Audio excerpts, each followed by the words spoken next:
Hanya sedikit manusia yang mempercayai video ini, setidaknya pada awalnya.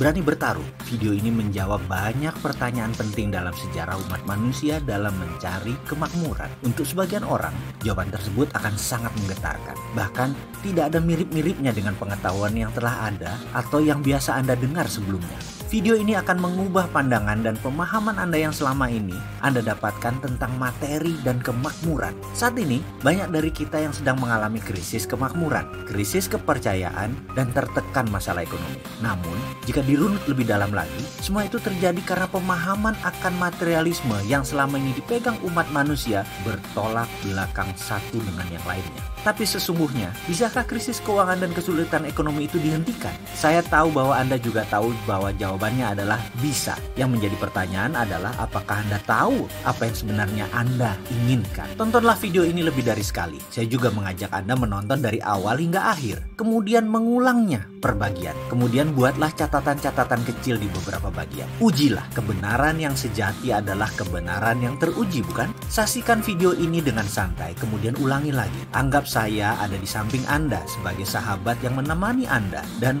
berbagi rahasia kecil kepada Anda. Tontonlah video ini dengan hati, tapi pastikan gunakan lebih dari satu hati. Hati-hati. Banyak informasi dalam kehidupan ini, terutama dalam mencari kemakmuran, menjadi tidak akurat setelah Anda menonton video ini. Tetapi garansi, pasti hasilnya lebih baik. Itulah jawaban mengapa dunia sekarang dalam bahaya yang sangat besar, karena kemakmuran seakan tidak bisa dicapai oleh semua orang. Hanya segelintir orang yang kebetulan bernasib baik memperolehnya. Kembali pilihan ini ada pada kita. Siapkah Anda menulis sejarah hidup Anda? Kita mulai dengan otak sama, nasib beda. Ketika berbicara soal kemakmuran, prosperity conscious atau kesadaran kaya, selalu menjadi hal pertama yang saya bahas adalah kata-kata. Ini menekankan bahwa cara kerja otak adalah pilihan. Jadi bagaimana Anda memprogram otak Anda untuk menjadi seorang yang kaya, Andalah yang menentukan. Artinya, kaya itu pilihan. Siapa yang ingin mendapatkannya pasti dapat, karena kaya itu hak semua orang. Ini sekilas fakta tentang otak. Bangsa manapun di dunia, ukuran otaknya, baik ukuran panjang syarafnya,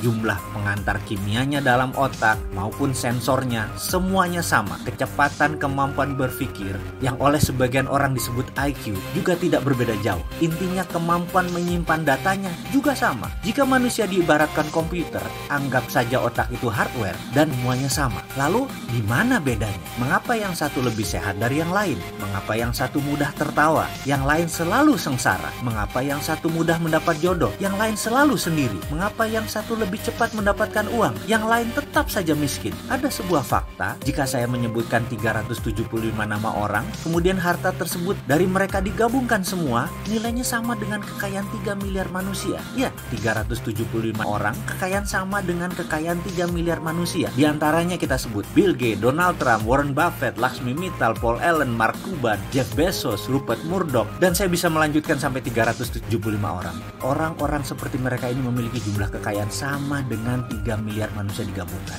Jadi kesimpulan, otak sama, nasibnya beda. Nasib, ini batu sandungan pertama. Ada sebuah sistem pada manusia yang namanya belief system atau sistem keyakinan. Ini ditanam di subconscious atau di pikiran bawah sadar seseorang. Jika sudah ditanam di posisi ini, untuk mengubahnya perlu teknik khusus. Kalau menggunakan cara biasa tidak akan pernah berubah. Misalnya kebiasaan merokok. Maaf ya, saya mengambil contoh merokok karena mudah dipahami. Saya tidak merokok, tapi saya bukan anti orang perokok. Prinsip saya merokok itu baik, tidak merokok itu lebih baik. Itu hanya sebuah pemahaman dan pengambilan posisi dalam melihat sesuatu. Kembali ke merokok sebagai contoh. Dalam iklan televisi dikatakan secara vulgar, merokok bisa menyebabkan kanker, gagal janin, penyakit paru-paru, dan lain sebagainya. Apakah dibaca oleh setiap perokok? Ya, namun apakah mereka lantas berhenti merokok karena takut akan peringatan tersebut? Tidak juga. Mengapa? Itulah kerja otak.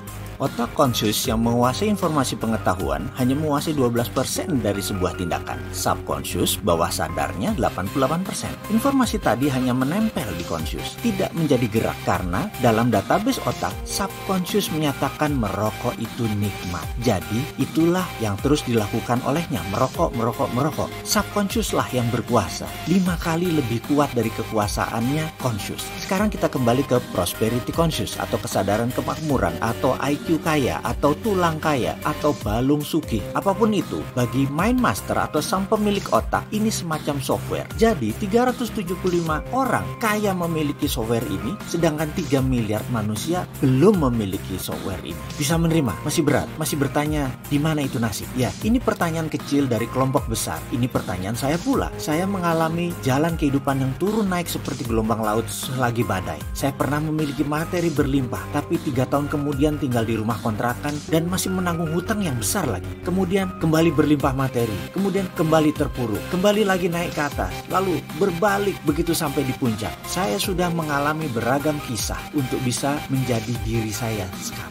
Ketika itu saya banyak mempertanyakan nasib dan urusan jalan hidup. Hingga akhirnya saya memutuskan untuk belajar dan mencari kemanapun untuk mendapatkan jawaban pertanyaan saya yang terbesar. Nasib itu pemberian Tuhan atau buatan manusia? Itu pertanyaan saya. Saya tidak kaget jika pertanyaan itu membuat Anda memutuskan berhenti menonton video ini hingga di chapter ini. Karena belief system Anda menyatakan rezeki sudah ada yang mengatur. Sementara kalau diteruskan ternyata rezeki itu manusia yang mengatur. Yang selama ini kita kenal dan melaksanakan sesuai sistem Tuhan. Ini sungguh menyesakkan, bukan? Tapi kalau itu kebenaran yang terjadi, bagaimana? Izinkan kosongkan gelas Anda. Ke depan akan ada banyak hal yang menyesakkan dada Anda. Saya tetap akan melanjutkan kisah dalam video berikutnya untuk Anda sahabat semua. Karena saya tahu sekali, fakta bisa merubah kebenaran. Ya, kebenaran Anda akan ditantang ke batas ujung dengan fakta-fakta yang akan saya berikan. Beranikah Anda meneruskan video selanjutnya?